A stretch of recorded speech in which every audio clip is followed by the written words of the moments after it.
everyone, welcome to the online practical sessions, an initiative taken by LG Institute of Pharmacy.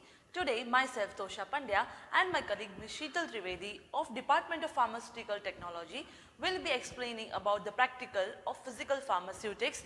The aim of the practical is to determine the CST, that is the critical solution temperature of the phenol water system, and to also see the effect of NaCl on the CST of phenol water system. So first let's understand the theory behind this. What is CST? So CST is the critical solution temperature, a temperature at which the two liquid solutions are mutually soluble in each other. So we are talking about partially miscible liquids. Partially miscible liquids means when the two liquids are mixed together, they form two separate layers. Okay? So now the critical solution temperature of the two partially miscible liquids is studied with the help of phase diagram. So first let us see the phase diagram of the phenol water system.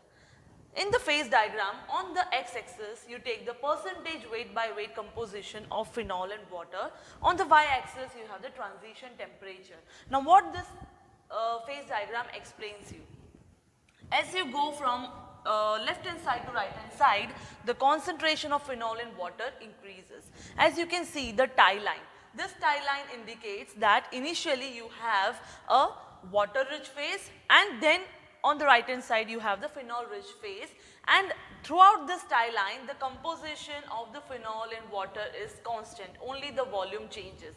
So in this way you can also find the concentration of unknown phenol water system, and also this system is helpful to find the purity of a particular component, that is phenol, which is miscible in water only at a particular temperature.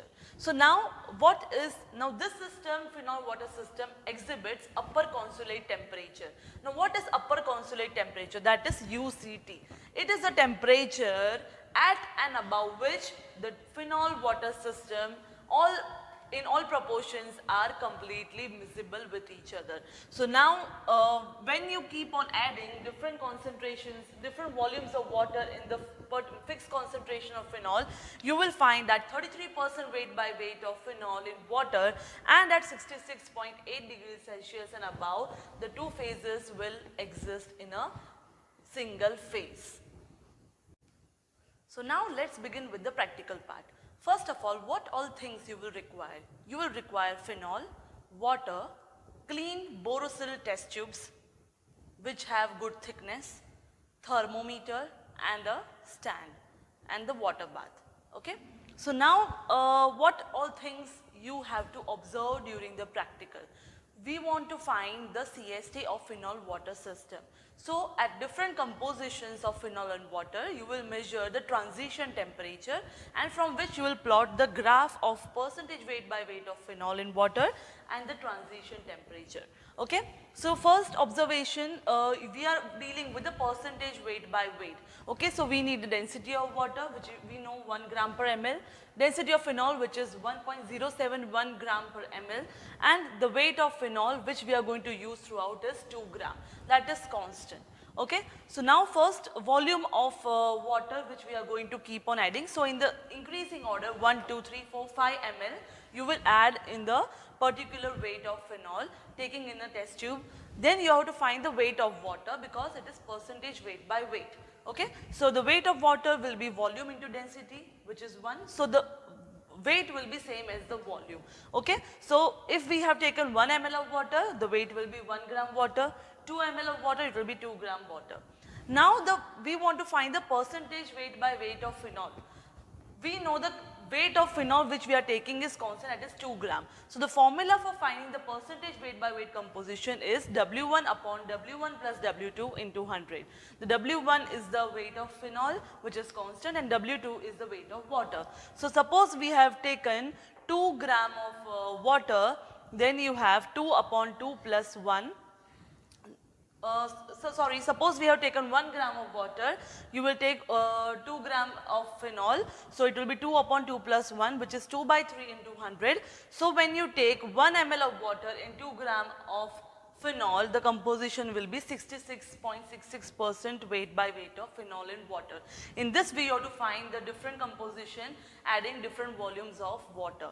And then you have to find the transition temperature. Now, how you will find the transition temperature? When you add water in a particular composition of a phenol, you will find, you will place the test tube in the water bath and see at the temperature, it will be turbid because they are partially miscible. Now, when you go on increase in temperature, you have to find the temperature at which the two phases become a single phase, that is they become clear.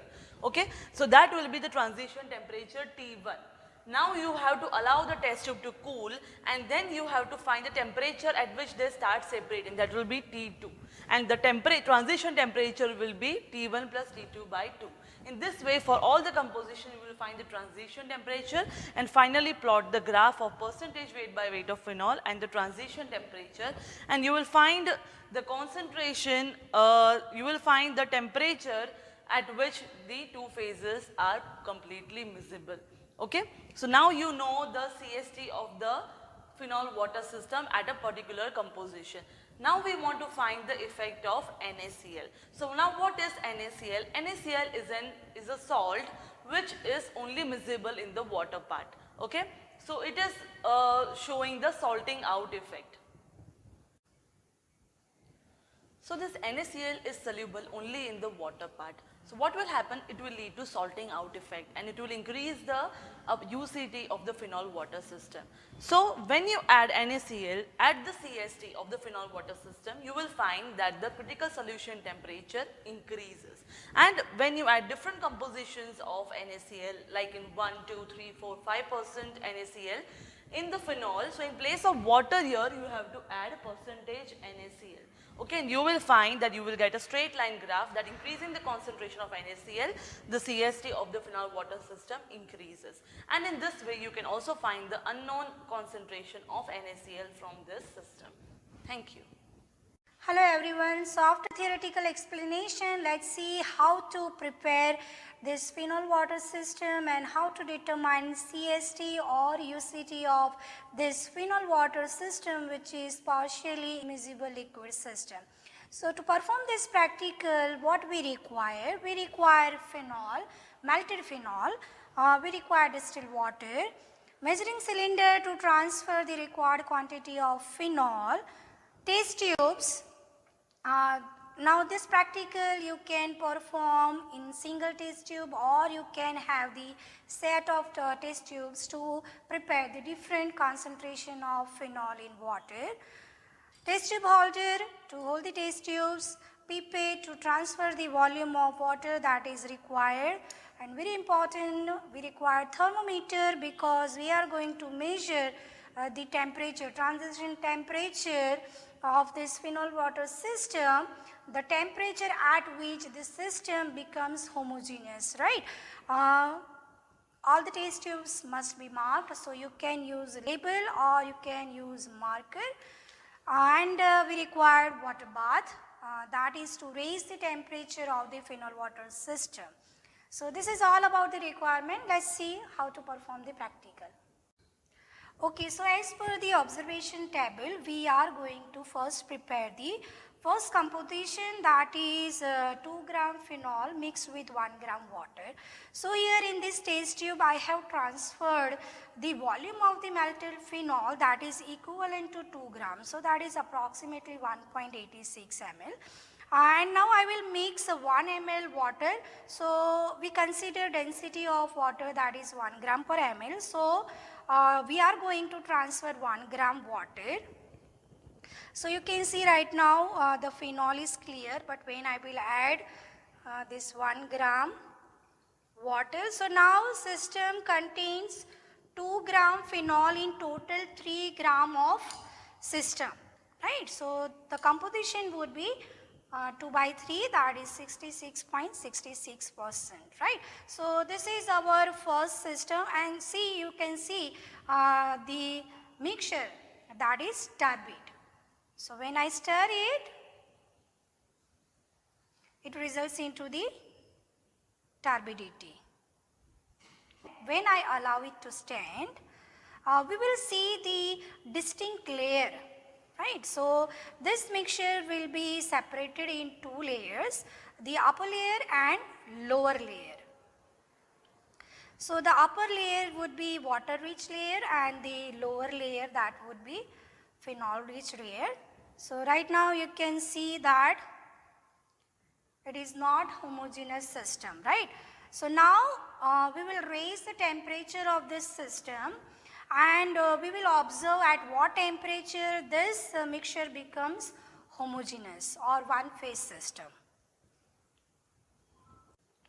Okay, so now you are seeing that this mixture is turbid when I stir it, and the temperature right now is 44 and still it is turbid.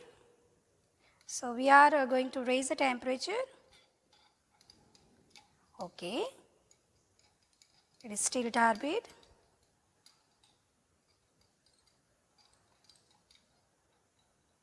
Okay, so now you can see it's a clear and temperature is 46. And just observe when it reappears into turbid solution.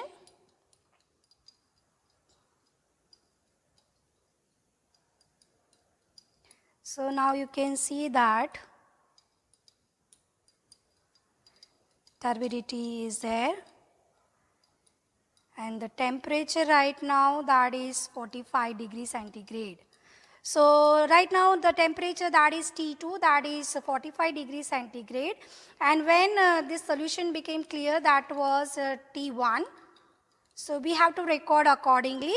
The temperature when solution becomes clear or homogeneous, that is T1, and when we cool it down, the temperature at which turbidity reappears, that is T2.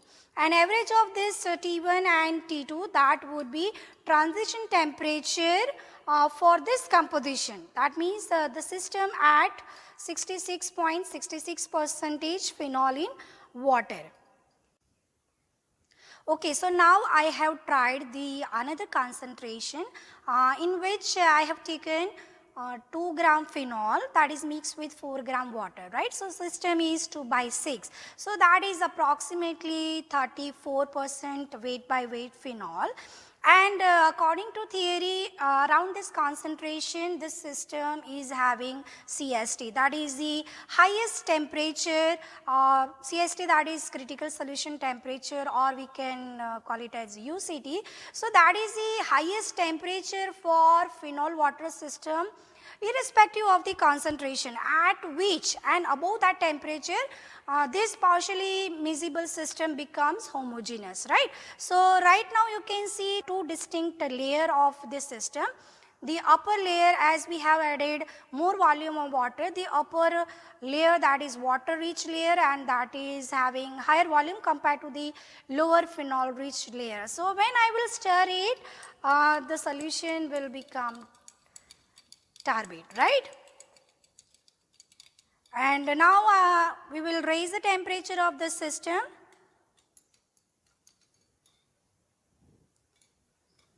It's turbid.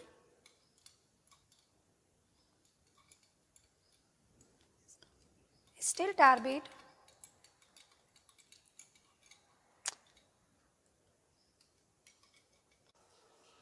Okay, so now T1, that is 70 degree, and see it's again turbid and temperature is around 69.5, right? So T1, that is 70, and T2, that is 69.5.